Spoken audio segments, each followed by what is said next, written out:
Saudações, meus amigos, tudo bem com vocês? Sejam bem-vindos mais uma vez ao meu canal. Para quem não me conhece ainda, meu nome é Diego Rios e aqui é o canal em que a gente brinca de fazer as previsões do futuro. Lembrando que as previsões do futuro desse canal têm validade de apenas 24 horas, então para que você não perca nenhuma delas, além de curtir e inscrever-se no canal, também clique em ativar o sininho para que você receba as notificações dos próximos vídeos que eu postar. Beleza? E hoje aconteceu uma coisa curiosa que eu queria conversar com vocês. Vamos dar uma olhada no gráfico bem rapidamente. Eu queria dar uma olhada no gráfico do total de criptomoedas.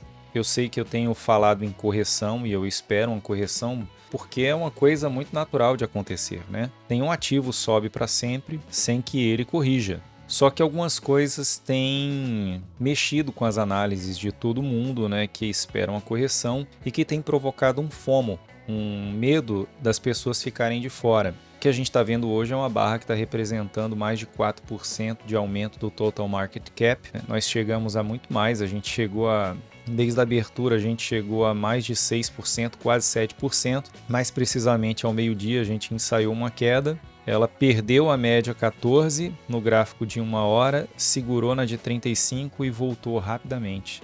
Bitcoin, a gente vê ele trabalhando ainda dentro de um canal de Fibo com muita força e ele perdeu espaço, como eu havia comentado anteriormente, perdeu espaço para o Ethereum. Veja só, valorização de quase 10% do Ethereum face do Bitcoin. Vocês podem conferir nos vídeos anteriores, eu venho falando sobre a oportunidade de trocar Bitcoins por Ethereum nesse momento, porque Ethereum contra Bitcoin fez um fundo e é natural que haja uma reação a isso. RSI indica um início de tendência de alta, o mercado continua forte. Eu ainda acho que a gente está numa onda 5 de Elliott, a gente só não sabe quando é que ela para, né? A gente tenta antecipar alguma reversão, a gente só não sabe quando é que ela para, né? Para devolver isso aqui. Uma onda 4 estendida, né? Complexa, pode ser também. Isso aqui é o final de uma onda 5. Nada impede que a gente tenha um movimento corretivo na sequência. E olhando para o Bitcoin contra dólar, a gente vê algumas regiões interessantes aqui. Fibonacci mostra que o próximo alvo do Bitcoin realmente é passando dos 42, 43.800. E a POC do VPVR, quer dizer, o Point of Control, que costuma servir como suporte ou resistência, nesse caso uma resistência, ele está indicando mais de 47 mil dólares, quase 48 mil dólares, que seria a próxima resistência do Bitcoin e conflui de fato com esse topo aqui, né? Cerca de 47 mil dólares, 47, 48 mil dólares. Matic está subindo pra caramba, subindo sem freio. Link está fazendo um candle doji naquela região que eu havia traçado como possível resistência. Candle doji pode sinalizar um final de tendência, talvez Link devolva alguma coisa. E o que eu queria comentar com vocês hoje não era nem uma leitura gráfica, é muito mais a gente entender o contexto atual do Bitcoin. O Bitcoin ele tem seguido essa alta com uma grande expectativa que existe de aprovação do ETF. ETF significa Exchange Traded Fund, ou fundo negociável em corretora. O ETF nada mais é do que uma corretora colocando no mercado tradicional um papel que é lastreado em Bitcoin. Isso é extremamente bullish para o mercado e vai fazer com que haja um ingresso muito grande de capital no mercado cripto. Eu enxergo, por exemplo, fundos de pensão aportando fortemente em Bitcoin, porque é um ativo que só tende a valorizar com o tempo devido ao seu próprio fundamento de escassez. Ou seja, você que aposta na sua aposentadoria gorda, você vai querer aportar num ativo que quanto mais o tempo passe, mais ele aprecie. Bitcoin é perfeito para isso. Então, muito embora eu ainda espere uma correção, e acredito que ela virá, o fato é que quanto mais o tempo passa, menor deverá ser a intensidade dessa correção, porque nós estamos nos aproximando de eventos muito importantes, principalmente ligados ao ETF. Todo mundo está com medo de ficar de fora e faz todo sentido se nós olharmos para um dado que eu quero compartilhar com vocês, e nós estamos falando do próximo deadline para que a SEC diga se aprova ou não o ETF de Bitcoin. E ele vai acontecer quando? Agora, dia 11 de novembro, e se refere à aplicação da ARK Investments para criação do ETF, agora dia 11 de novembro. Quer dizer, depois de amanhã a gente vai ter a SEC definindo se a ARK vai poder negociar bitcoins no mercado tradicional, se a ARK vai poder criar o seu ETF. A devolutiva, seja positiva, seja negativa da SEC, não tem nada a ver com Bitcoin poder ou não poder ser negociado como ETF. Tem a ver com aquela instituição cumprir as exigências regulatórias, enfim, questões jurídicas, legais ou da própria estrutura da empresa. O próximo será quando?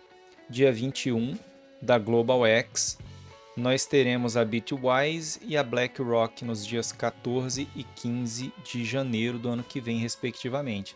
E a BlackRock é a que está todo mundo aguardando, né? E com certeza a aprovação do ETF da ARK vai ser bullish, o mercado vai continuar colocando dinheiro nisso. Então, quanto mais a gente se aproxima desses deadlines, menos crível é uma correção e uma correção forte. É por isso que eu tenho feito aportes frequentes. E na data de hoje a gente ainda teve um susto aqui, né? Que foi uma queda monstruosa no Total Market Cap e no Bitcoin principalmente, que aconteceu por volta do meio-dia. E muita gente associou ao discurso do Jerome Powell, que foi muito hawkish. Ele disse que não está confiante de que a política monetária do Fed está sendo rígida o suficiente. Também afirmou que se for necessário, se for apropriado, apertar ainda mais a política monetária, ele não hesitará em fazê-lo. Então associaram a queda a esse discurso hawkish, só que não é possível que tenha sido isso, porque o discurso do Jerome Powell aconteceu às 16 horas e a queda aconteceu ao meio-dia. E se fosse verdade, ele não teria se recuperado logo após o discurso de Jerome. Então eu ainda acredito numa correção, mas eu vou ficando cada vez mais descrente nela, ou pelo menos na intensidade em que ela ocorrerá à medida que o tempo passa, porque nós estamos nos aproximando de eventos importantes. O mercado continua em forte tendência de alta e ainda dando muitas oportunidades de se posicionar. Eu estou comprado, aguardando uma correção para entrar com o restante do meu capital e estou fazendo aportes ainda, utilizando a estratégia ou do estocástico em 4 horas ou do RSI em 4 horas. De que maneira você pode fazer isso? Eu vou dar um exemplo de uma compra que eu fiz em NIR usando a estratégia do RSI em 4 horas. Eu faço aportes quando o RSI encontra suporte no gráfico de 4 horas. Então aqui eu comprei NIR, nessa queda eu comprei NIR. Basta você identificar a região de suporte do RSI e não confundam o suporte do RSI com o fundo do RSI, uma coisa não tem nada a ver com a outra. O suporte é o ponto, a região onde o preço tem respeitado e de lá não passa. Então aqui, por exemplo, você tem visto que essa aqui é uma região de suporte, você pode estabelecer um alarme. Bastando clicar aqui, ó. Você clica com o segundo botão, adicionar alarme, aqui, ó, menor que 40 ou 39, ele vai soltar um alarme, comprar NIR. E no teu aplicativo do TradingView do celular ou aqui no teu aplicativo de desktop, ele vai te dar um alerta de que aquele preço atingiu aquela região do RSI. E aí você avalia se é conveniente ou não fazer um aporte. Isso vale para qualquer ativo. A ARPA deu o mesmo sinal. Veja só, que ela tocou nessa região de suporte e olha onde ela chegou. Olha que oportunidade de comprar. Outra que fez isso, Polkadot. Eu também fiz uma entrada em Polkadot. Atingiu essa região de suporte e veja como foi uma ótima entrada. Então, esse e outros ativos, vocês podem usar essa estratégia e fazer pequenos aportes. Não precisa entrar com tudo, não, porque a gente não sabe se virá a correção e qual a intensidade dela. E é isso aí, pessoal. Se você respeitar o método, você vai tirar ruídos da sua frente, ruídos de notícia ou até o emocional, que atrapalha muito o operacional do trader. Eu tenho adotado esse método que tem funcionado para mim. Tenho feito boas entradas e aos poucos eu venho me posicionando com o que restou do meu capital. E fico por aqui, agradeço a quem ficou até o final, peço que você deixe o seu like, inscreva-se no canal e ative o sininho para continuar recebendo notificação dos meus vídeos. E bons trades para todos, riqueza infinita, alta e até a próxima!